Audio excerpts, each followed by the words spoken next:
না দেখ। আচ্ছা দি, তোমার কথা আমি ফোন করলাম, রিসিভ করে নাকি আমি দেখবো।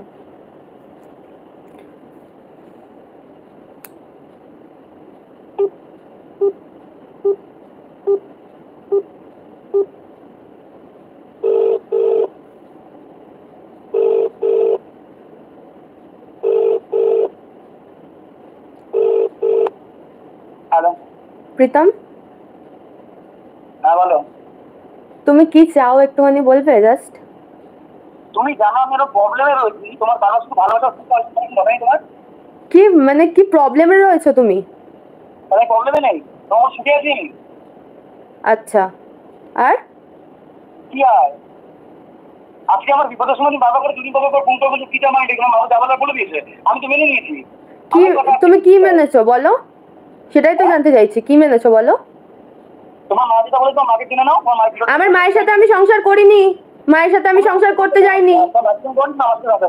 আমি সেটাই তো বলছি, তোমার মুখ থেকে জানতে চাই যে কি চাও তুমি।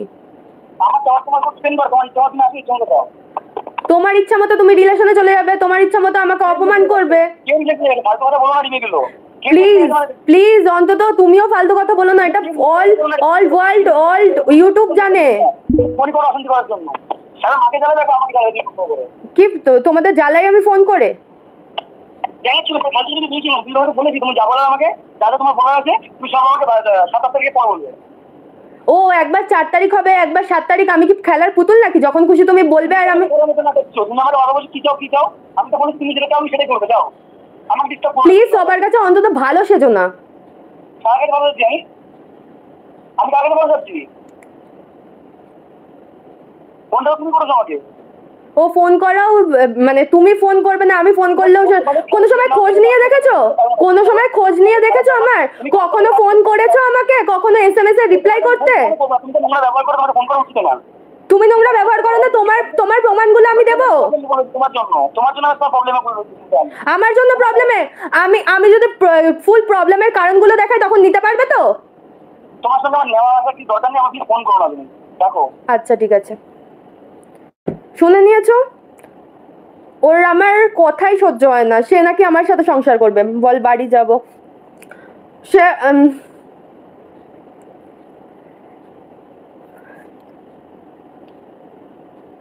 লাইভে ফোন করেছে বলে ধরলো, জানি আমি লাইভ দেখছে সেটাও জানি, আর কিভাবে কথা বলছে সেটাও জানি, আর A to Z আমি সব জানি। আর বললো ঝামেলাটা আমার জন্য হয়েছে। ঝামেলাটার এক একটা ক্লু আমার কাছে আছে, এমনকি কেউ কেউ আমাকে বলেছে যে আমাকে বিয়ে দিয়ে দেবে, আমার জন্য ছেলে পর্যন্ত দেখবে, ওর থেকে রেহাই পাওয়ার জন্য বলেছে। বাট আমি নাম নেব না, কারণ আমি যারা যারা বলেছে তারা তারা আমার পাশে ছিল, আছে নাকি জানি না, বাট তাদের আমি শ্রদ্ধা জানাই, তাই জন্য আমি তাদের নাম নেব না। বাট তারা বলেছে তোর জন্য আমি ছেলে দেখবো, আমি বিয়ে দেবো। বাট আজ লাইভে রয়েছি বলে ফোনটা রিসিভ করলো। এত অপমান হোস যখন কেন বারবার ফিরে যাস? সেটা যদি তুমি বুঝতে তাহলে তো হয়ে যেত।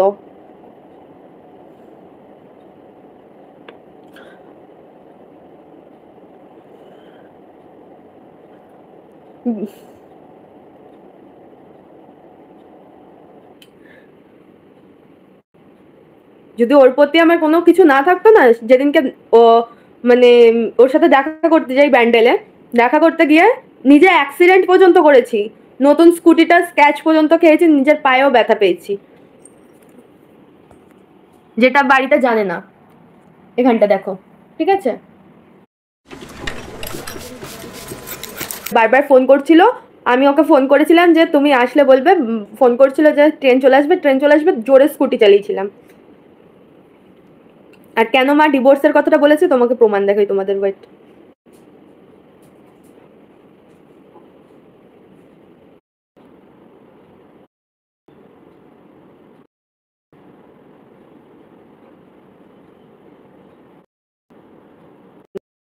আমি শাখা সিঁদুর সব মুছে ফেলবো। ও ও অ্যাকচুয়ালি রাগ অভিমান সব মুছে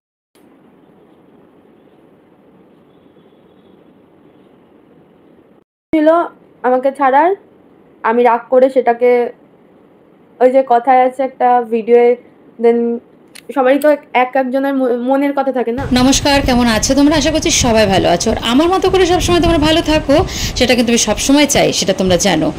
আর যেটা আমি সবসময় বলে থাকি যে থাম্বনেল দেখে আর ক্যাপশন দেখে কখনো ভিডিওর বিচার করবে না। আজকে আমি একান্তই তোমাদের সামনে আসতে পারিনি, কিন্তু কিছু কথা বলবো, তোমরা কিন্তু শুনে তারপরে যেও। যদি তোমরা আমাকে ভালোবাসো, বিশ্বাস করো, তাহলে আজকে যার সম্বন্ধে দুটো কথা বলতে এসেছি সেটা অবশ্যই আবার তোমাদের সবার প্রিয় বনু বলতেই পারো, আর সবার প্রিয় খুব মানে কি বলবো, অসহায় নিরুপায় অবশ্যই ঝিমি রানী। হ্যাঁ, আমরা সবাই জানতাম ঝিমি অবশ্যই নিরুপায় অসহায় একটা বউ, একটা মেয়ে, কিন্তু আজকের ডেটে দাঁড়িয়ে সে কিন্তু আর অসহায় নেই আর নিরুপায় নেই। তাই আমার মনে হয় যখন সে অসহায় ছিল আর নিরুপায় ছিল তখন আমরা তার সাহায্যের জন্য হাত বাড়িয়ে দিয়েছিলাম। তো তোমরা আমার সাথে একমত নিশ্চয়ই হবে। যারা ও শুভাকাঙ্ক্ষী, যারা ওকে দেখতে পারো না, তাদের জন্যই আমার কথা বলা। কিন্তু কখনো ভেবো না আমি কোনো পার্শিয়ালভাবে কথা বলি, সেটা তোমরা এতদিনে জেনে গেছো।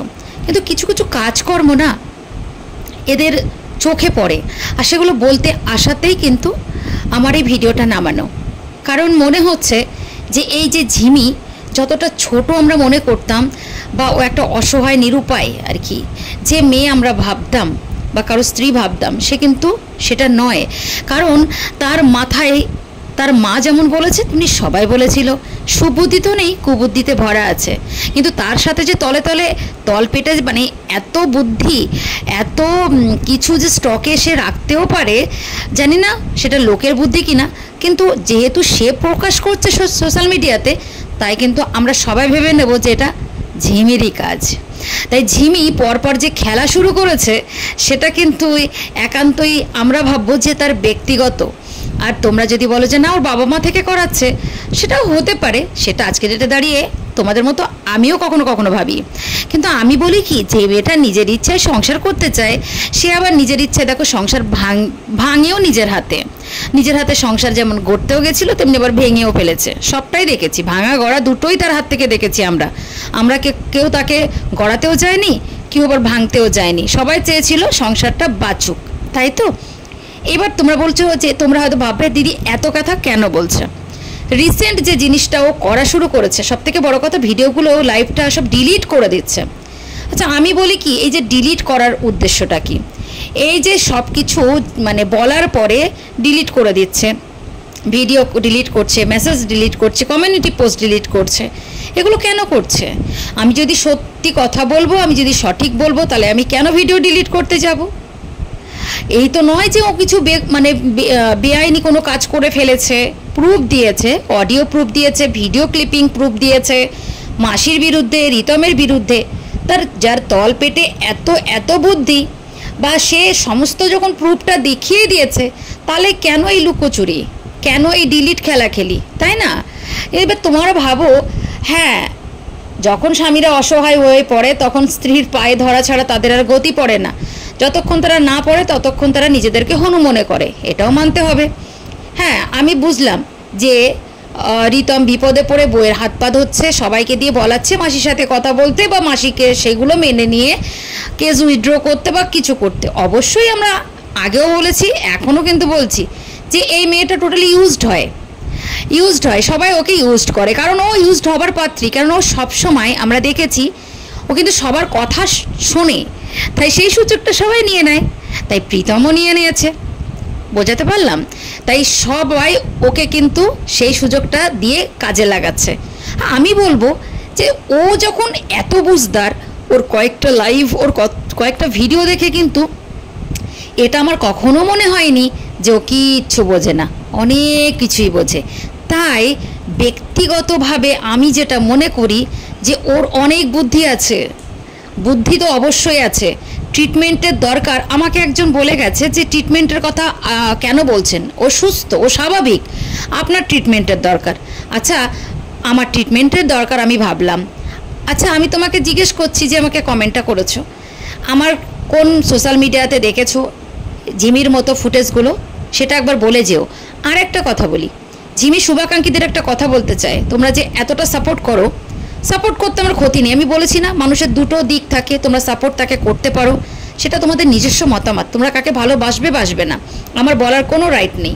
কিন্তু তার সাথে এটা মাথায় রাখবে, তোমাদেরও নিজস্ব কোনো ব্যক্তিগত ব্যাপার থাকে, মানে ব্যক্তিসত্তা বলে তোমাদেরও কিন্তু কিছু নেই।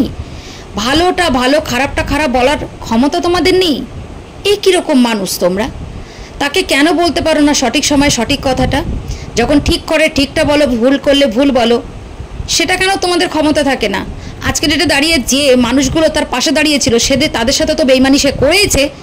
আমাদের সমস্ত যারা সোশ্যাল ওয়ার্কার, যারা মানবাধিকার কর্মীর সমস্ত সদস্যরা আমাদের সঙ্গীতা ম্যাডামকে অপমানের ওপর অপমান মা মেয়েতে করে গেছে। তোমাদের চোখে সেটা পড়েনি? তোমরা বলতে পারো নি যে যারা উপকার করেছে অসময়ে তাদেরকে কেন এভাবে কথা বলছিস? প্রথমত।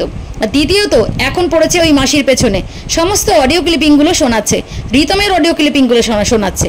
সবাই বলেছিল যে এরা বেইমান, এরা ভীষণ বেইমান, এরা মানুষকে ব্যবহার করে ছুঁড়ে ফেলে। আজকে সত্যি সেটা হলো। আর আমি বলেছিলাম যে এই মেয়ে মাসির মুখে লাথি মারবেই, আর এই মেয়ের মা এই মাসিকে দিল বলে, সেটাও কিন্তু খেটে গেল। আমার যেটা বলার বক্তব্য সেটা হচ্ছে যে এই মেয়েকে কেউ বিশ্বাস করো না, কারণ তুমি বিশ্বাস করবে আজকে, কালকে তোমার রূপ দেখিয়ে দেবে। আমি কারোর পক্ষপাতিত্ব মানে পক্ষে আমি কথা বলি না, কিন্তু আমি যেগুলো দেখেছি সেগুলো তোমাদের সাথে শেয়ার করেছি। আমার সত্যি খারাপ লেগেছে, মানুষ যদি কোনো সময় বিশ্বাস দিয়ে দুটো কথা বলে, এরকম কথা না যেগুলো ও ভিডিও ক্লিপিংগুলো বা অডিও ক্লিপিংগুলো দেখাচ্ছে, সেটা কিন্তু অনেক মানুষের সাথে অনেকের বলে থাকে। কিন্তু আজকে সোশ্যাল মিডিয়াতে যা দেখতে পাচ্ছি, সম্পর্কে তো ভ্যালু নেই। বাবা মা থেকে শুরু করে স্টার্ট হয়ে গেছে, সমস্ত ব্যবসা করা শুরু হয়ে গেছে। তাই বন্ধুত্বের আর সেখানে মাসি কাকি জেঠি কোনো মূল্য এ বাজারে নেই। ঠিক আছে, এটাই প্রমাণ হলো যে সোশ্যাল মিডিয়া হয়, সম্পর্ক হয়। যারা ক্যামেরার পেছনে থাকে তারাই একমাত্র মানুষ, কিন্তু ক্যামেরার সামনে যারা চলে আসে তারা কিন্তু মানুষের পর্যায়ে পড়ে না। তাই তাদের সাথে আমাদের কাউকেই আমার মনে হয় না গুলিয়ে ফেলা ঠিক উচিত। তাই আজকে ঝিমির কান্না একদম আমার মনে হয় না কারোর মেনে নেওয়া উচিত, কারণ সে ভীষণভাবে স্ট্রং, তার বাবা মা সুন্দরভাবে তার পাশে আছে, তাই সে আজকে অসহায় না। তাই আমরা সবাই যেমন চাইছি, বা আমিও চাই যে এরা তিনজন তিন দিকে যাক, এটা চাইতাম, আজও চাই, ইভেন আগামী দিনেও চাইবো। যেটা হচ্ছে সেটা হোক, তোমরা কেউ আর এই সম্পর্ক জোড়াতালির মধ্যে আর থেকো না বা করার চেষ্টা করো না, কারণ এই মেয়ে সত্যি সংসার করার মেয়ে না। কেননা এ সবাইকে এরা এরা এরা এ কেন এরা সবাই কন্টেন্টের জন্য, ভিউজের জন্য, পয়সার জন্যে এরা নিজের জামা কাপড় খোলা তো দূরের কথা, এদের নিজেরা ওপেন মিডিয়াতে সবাইকে কিন্তু নোংরা করে দেবে, আর নোংরা ব্লেম দিয়ে তোমাদেরকে ফাঁসিয়ে দেবে। এটাই হচ্ছে কাজ। আমার এটাই বলা ছিল আজকের ভিডিওতে, আর কিছু বলার নেই। তোমরা কে কাকে সাপোর্ট করবে তোমরা দেখো। যারা বলছো কিনা যে আমি ট্রিটমেন্টের কথা বলে ভুল করেছি, তোমরা একদিন নিজেরাই বলবে যে সত্যি মেয়েটার একটা থেরাপি দরকার। কেননা এই মেয়ের পাগলামোগুলো দেখতে দেখতে 3-4 বছর ধরে আমরা মনে হয় সত্যি, এবার লাস্টবার যেটা দেখলাম সেটার পরে মনে হয় না কেউ আবার এইভাবে নেবে। কেননা মা মেয়ের কমেন্ট সেকশানে গিয়ে তোমরা একটু দেখে নিও যে কত লোক তাদের ভালোবাসে আর কত লোক তাদেরকে কিভাবে অপমান করে। তারপরেও যারা 2-4 জন এইগুলো কথাগুলো বলে থাকো না সাপোর্ট করতে বললাম বাধা নেই, কিন্তু এইভাবে যে একঘেয়ে কথাগুলো বলো সেগুলো আর বলা বন্ধ করো, ঠিক আছে? তো এটাই আমার বলা ছিল। সবাই ভালো থাকবে, সুস্থ থাকবে, আর সঙ্গে এটাও বলবো যে যেমন আছে তাকে তেমনিভাবে ছেড়ে দেওয়া হোক। দেখতে থাকো আর এইভাবে মজা নিতে থাকো। ওরা হচ্ছে এন্টারটেন ফ্যামিলি, ওয়েব সিরিজ বা সিনেমা ভেবে সেটাকে এনজয় করো, দ্যাটস ইট। আর কিচ্ছু ভাবার কারণ নেই, কারণ এরা তোমাদেরকে বেঁচে খাবে, তোমরা বেচতে ওদেরকে পারবে না। তাই একটু সেই মতো করে চলাফেরা করো। চলো আজকের জন্য এইটুকু, দেখা হচ্ছে পরের ভিডিওতে, আর একটু সুস্থ হয়ে তোমাদের সামনে দেখা দিচ্ছি।